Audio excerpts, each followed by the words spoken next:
All right, guys, welcome back to another video. It's your man, Jay Will. So one company I can tell you that's really consistent in producing products for mobile needs and productivity is definitely Samsung. Now, I've had this device for 3 months, over 3 months, and this is just a kind of a short-term review follow-up. I've pushed out a full review. I've done all types of camera reviews, everything. But how's the device been performing and how's it doing? So just a quick recap here. This is probably one of the best smartphones on the market, if not the best, according to a lot of people. This has a 6.3-inch Quad HD display. That's 1440 by 2960 because it has that new, I think this is 18.5 by 9 or something like that. This is actually a very tall device, long, slender. It does have a dual 12 megapixel setup on the back there. You've also got a heart rate monitor. A lot of people don't mention the heart rate monitor, but this has a heart rate monitor. And it actually came in use for me at some point here in the last month or so. I needed it for something, and it worked flawlessly. You've got that dual tone LED flash and fingerprint reader up there.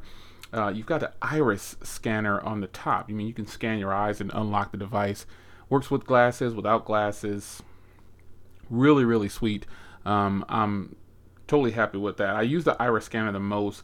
But I think lately I've been using the fingerprint reader for some reason. I don't know. When I put a case on a phone, I tend to use, or this phone I should say, I tend to use the fingerprint reader for some reason. I don't know what that's about. I don't know if it's because I'm holding it and my finger's being guided or something. I don't know. This resolution comes in at 521 pixels per inch. That's just fantastic. I mean, this is great.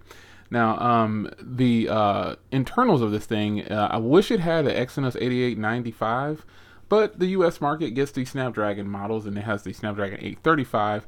This actually has 6 gigs of RAM. This is probably this is the first device in the US from Samsung that has 6 gigs of RAM, and this has been fantastic. I have absolutely no complaints, man. This phone, this is one of the first Samsung devices that I've had that has no lag. I mean, literally, I just haven't experienced any lag with this phone. It is just so flawless and so fluid. It's unreal. This phone is not cheap though. I'll get to the price later, but it does have a 3,300 milliamp hour battery inside. A lot of people were concerned about the battery being weak or not enough to power them through a full day. And I can tell you, I've said it in other videos, this phone definitely lasts me a full day. But I do need to charge at one point. The fact that I have fast charging and fast wireless charging. Now, fast wireless charging isn't as fast as plugging in. I've heard people say that fast wireless charging is fast, but they don't tell you. Well, I haven't seen a lot of people say that. I've seen a lot of people say that it's really, really fast. But in my experience, it's fast, but not that fast. It's still going to take you a while to top off if you leave this on a fast wireless charger. In my experience. So don't expect it to charge like if you were plugging it directly in. And that's pretty much about the charging. This has Corning Gorilla Glass 5, but as you can see, I'm still rocking my white stone dome tempered glass. Now, a lot of people have been asking me, where's the follow-up? Where's the follow-up? I didn't label that video White Stone Dome Galaxy Note 8 follow-up. I labeled it something like White Stone Dome is officially the best. And I still have it on there. I don't know why I would want to take it off. It works well with most of the cases I've been using lately. Definitely works well with this case right here.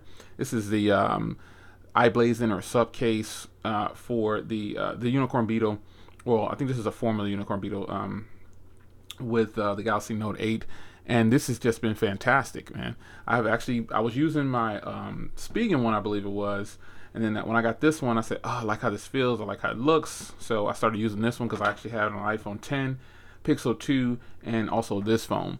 So the performance on this thing is probably what's most important. A lot of people will tell you, oh, this is the king of phones because of the S Pen. Honestly, when I first got the phone, I was banging out the S Pen left and right. And at that time, I needed it to sign a lot of documents and I needed it for workflow. But I've been in front of the computer a lot now, so I don't use it as much with the S Pen.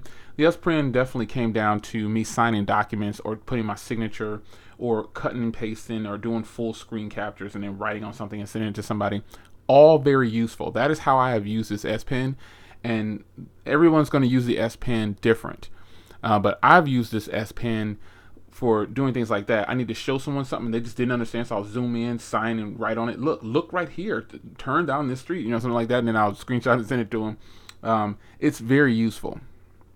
Very useful. And this is the main selling point probably of this phone to a lot of people, but to other people, they like the huge screen. This is a big, massive 6.3-inch display, and it is absolutely gorgeous. Now, I do have a dark wallpaper on here, but at the same time, this phone is fantastic. Now, this phone right here, I never take a SIM card out of this phone. This is probably the only phone that the SIM card does not get rotated. Literally, this phone keeps a SIM card 24/7. I do not take a SIM card out of here. I don't know. I've always had it in here, and it's just a phone that I keep in rotation daily. And somebody asked, well, how do you use all those phones? And every phone for me has its own special, unique, something that I need it for. And having the Galaxy Note 8 has just been a joy to use, man. And this thing is freaking gorgeous. Now, it does attract a lot of fingerprints because I have this black model. But it does come in multiple colors too. I would love to get the gold model. The gold model is boss, or the coral blue. I wish they had this phone in coral blue. I mean, this phone is just gorgeous, man. Look at that. Wow. But I find myself taking this phone everywhere. It doesn't have a mark on it. It still looks brand new. Because I keep it in a case, this is the one phone that I actually keep in a case 24/7. I just don't want anything to happen to this thing.